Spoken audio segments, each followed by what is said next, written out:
दोस्तों, कभी कभी किस्मत इंसान को वहाँ ला पटकती है जहाँ से फिर या तो कोई रास्ता नहीं होता या फिर रास्ता होता है लेकिन कांटों से भरा।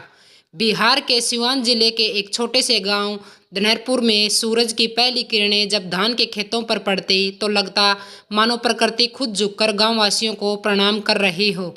इसी गांव में एक परिवार था, पन्नालाल ठाकुर का। पन्नालाल एक साधारण किसान थे, ईमानदार, मेहनती और स्वाभिमानी। उनके घर में उनकी पत्नी ललिता, बड़ा बेटा हरिराम, बहू सुनीता, छोटा बेटा सुरेश और सबसे छोटी थी उनकी बेटी गुड़िया।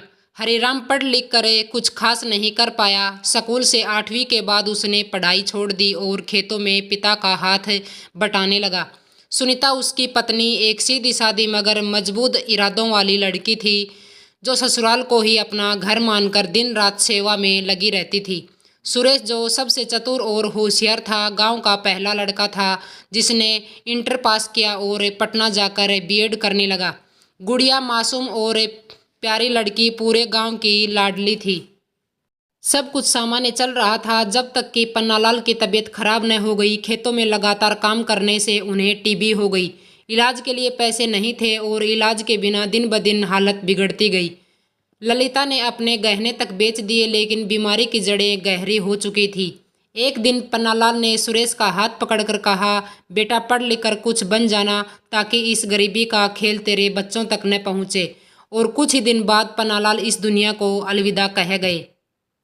घर में मातम, मगर समय किसी के लिए नहीं रुकता। सुरेश ने पढ़ाई पूरी की और टीचर की नौकरी के लिए इंटरव्यू देने पटना चला गया। किस्मत ने साथ दिया और वह चयनित हो गया। गांव लौटकर जब उसने यह खबर सुनाई तो माँ की आंखों में आंसू थे खुशी के।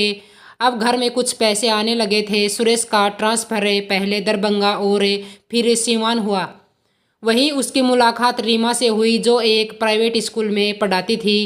प्यार हुआ, दोनों ने शादी कर ली। हालांकि रीमा शहरी थी मगर गांव आकर रहने को तैयार थी।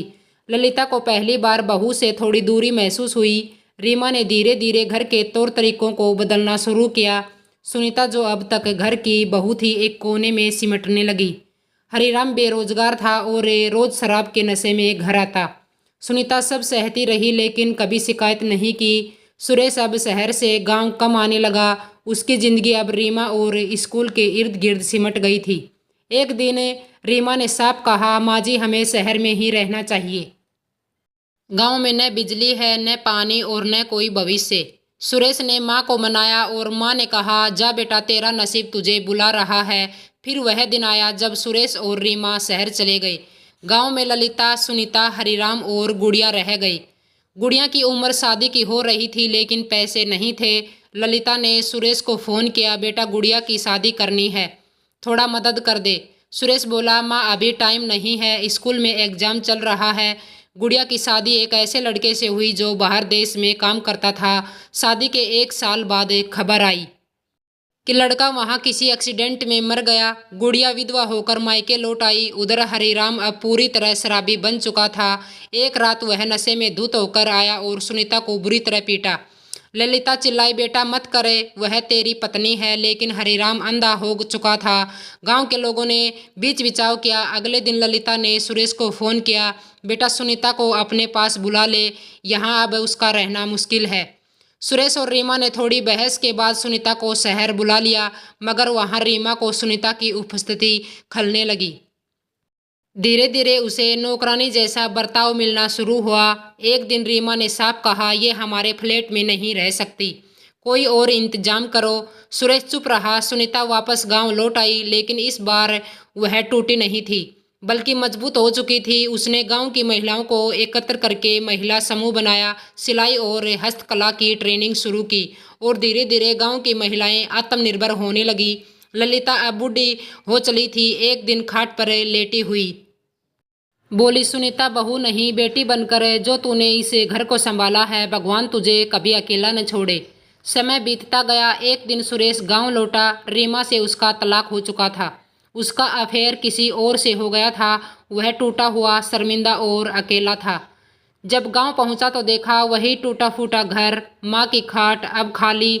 बहन गुड़िया स्कूल में बच्चों को पढ़ा रही थी और सुनीता गांव की सबसे प्रभावशाली महिला बन चुकी थी। सुरेश सुनीता के पास आया और बोला, माफ़ करना भाभी, मैं तुम्हारा अपराधी हूँ। सुनीता ने मुस्कुराकर कहा, नसीब का खेल है सुरेश बाबू, किसी को समय से पहले और किसी को वक्त के बाद समझ आता है। दोस्तों, इस कहानी को लेकर आपकी क्या राय है, कमेंट बॉक्स में ज़रूर शेयर करें। अगर वीडियो पसंद आई हो तो वीडियो को लाइक कर दीजिए और चैनल को सब्सक्राइब कर लीजिए। धन्यवाद।